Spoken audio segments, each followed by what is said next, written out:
Hello everyone. So today we will start discussing the back exercise of the chapter solutions. And the first question is, define the term solution. How many types of solutions are formed? Write briefly about each type with an example. क्या पूछा बेटा आपसे? आपको बताना है कि solution क्या होता है, आप सॉल्यूशन से क्या समझते हैं, कितने टाइप के सॉल्यूशन फॉर्म होते हैं एंड हर एक टाइप के बारे में आपको थोड़ा सा एक्सप्लेन करना है विद एन एग्जाम्पल। तो सबसे पहले क्या करेंगे बेटा, आपको देखना है कि सॉल्यूशन क्या होता है। देखो, सॉल्यूशन होमोजेनियस मिक्सचर होता है बेटा दो कंपोनेंट्स का, उससे ज्यादा भी हो सकते हैं। तो यहां पर लिखेंगे पहले, solution is a homogeneous mixture of two or more components.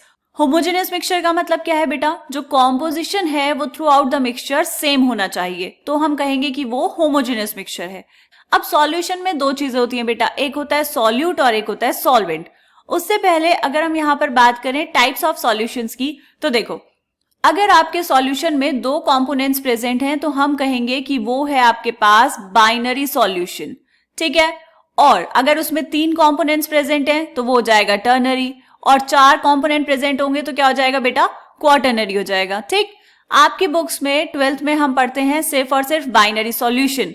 तो बाइनरी सॉल्यूशन में दो चीजें हो गई बेटा, दो कंपोनेंट्स प्रेजेंट होंगे वहां पर, इसीलिए तो बाइनरी हुआ। तो यहां पर दो चीजें जो प्रेजेंट होती हैं वो है सॉल्यूट एंड एक है सॉल्वेंट। सॉल्यूट को हम जनरली रिप्रेजेंट करते हैं बी से और सॉल्वेंट को करते हैं ए से। आगे हम इस चैप्टर में देखेंगे कि सॉल्यूट को हम 2 से रिप्रेजेंट कर सकते हैं और सॉल्वेंट को 1 से। तो सॉल्यूट और सॉल्वेंट क्या होते हैं बेटा, सॉल्यूट वो कंपोनेंट होता है जो प्रेजेंट होता है लेसर क्वांटिटी में, और जो सॉल्वेंट है वो कौन सा कंपोनेंट है बेटा, वो कंपोनेंट होगा जो प्रेजेंट होगा लार्जर क्वांटिटी में इन द सॉल्यूशन।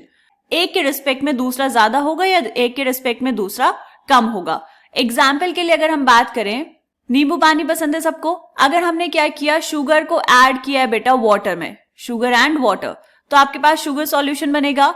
उसमें जो शुगर है दिस इज सॉल्यूट, क्योंकि आपने ऑब्वियसली कम क्वांटिटी में लिया है, और वाटर क्या होगा बेटा, वाटर होगा सॉल्वेंट। यहां पर एक और चीज जो याद रखने के लिए है वो ये बेटा कि ये जो आपके पास सॉल्वेंट है ये डिफाइन करता है physical state of the solution.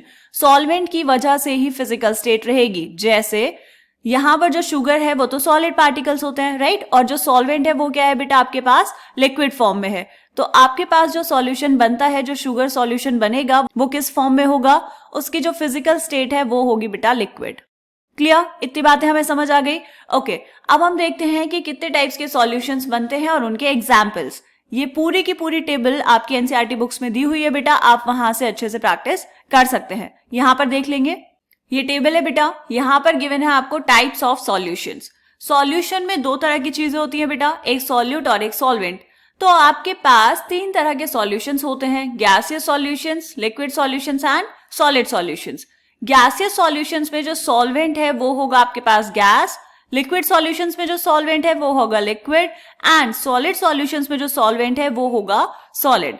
अब हम क्या करेंगे बेटा, सॉल्यूट को चेंज करते रहेंगे। देखो, अगर आपने गैसियस सॉल्यूशन में सॉल्यूट लिया गैस, मतलब गैस इन अ गैस, तो कॉमन एग्जांपल क्या है बेटा इसका, mixture of oxygen and nitrogen gas. दोनों की दोनों गैसेस हैं, इसमें एक होगा सॉल्यूट और एक होगा सॉल्वेंट।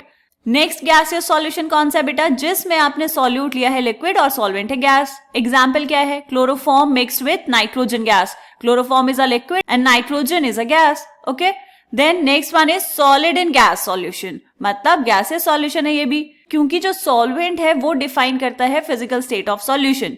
तो इसका एग्जाम्पल क्या है, camphor in nitrogen gas. Camphor is a solid and nitrogen is a gas. ठीक, ये थे गैसियस सॉल्यूशंस। इसके बाद अगर हम बात करें बेटा लिक्विड सॉल्यूशंस की, उनमें सब में जो सॉल्वेंट है वो होगा लिक्विड। अगर हम सॉल्यूट ले लें गैस, तो एग्जाम्पल क्या होगा, ऑक्सीजन डिसॉल्व इन वाटर। बहुत इंपॉर्टेंट है एक्वेटिक एनिमल्स के लिए, राइट, एक्वेटिक लाइफ के लिए ऑक्सीजन वाटर में डिसॉल्व होनी चाहिए। नेक्स्ट क्या है बेटा, लिक्विड सॉल्यूट अगर आप ले लेंगे तो आपके पास कॉमन एग्जाम्पल क्या आएगा, ethanol dissolve in water, alcohol dissolve in water. Next में अगर आपने सॉलिड ले लिया सॉल्यूट को, तो क्या मिलेगा आपके पास, glucose dissolve in water. Glucon D सब पीते हैं गर्मियों में, राइट। तो ये तो कॉमन एग्जाम्पल्स है जो आपको पता है। उसके बाद है बेटा सॉलिड सॉल्यूशंस। अब ये बड़ी प्रॉब्लम है, जैसे ही हम कहते हैं सॉल्यूशन हमारे दिमाग में आ जाती है लिक्विड स्टेट वाली कोई चीज, है ना। हम सोच ही नहीं सकते कि सॉलिड फॉर्म में भी सॉल्यूशन हो सकता है। बिल्कुल हो सकता है बेटा। सॉलिड सॉल्यूशन का मतलब क्या है कि वहां पर जो सॉल्वेंट है वो होगा सॉलिड और सॉल्यूट क्या होगा। अगर आपने सॉल्यूट लिया गैस तो इसका एग्जाम्पल क्या है, इसका एग्जाम्पल है solution of hydrogen in palladium. Solution of hydrogen in palladium बहुत सारी रिएक्शंस में हम यूज करते हैं। नेक्स्ट क्या है, लिक्विड इन सॉलिड, तो अमेल्गम ऑफ मर्करी विद सोडियम। अमेल्गम का मतलब क्या है बेटा, हम यहाँ पर बात कर रहे हैं एलॉय की, right. And next one is solid in solid, ऐसा सॉल्यूशन जिसमें सॉल्यूट भी सॉलिड है और सॉल्वेंट भी सॉलिड है। उसका एग्जाम्पल क्या है आपके पास, कॉपर डिसॉल्व्ड इन गोल्ड। जो हम गोल्ड ज्वेलरी पहनते हैं वो कभी भी प्योर गोल्ड की नहीं होती, उसमें कुछ ना कुछ कॉपर डिसॉल्व होता है, ठीक है। तो this is the example of solid in solid solution. Clear बेटा, तो यहां से बात समझ आ गई आपको। तो हमने यहाँ पर हर एक टाइप का सॉल्यूशन देख लिया है, उसका एग्जाम्पल भी देख लिया है, इसको आप अच्छे से लिख लेंगे, ठीक है। चलो मिलेंगे नेक्स्ट क्वेश्चन में, तब तक के लिए बाय बाय।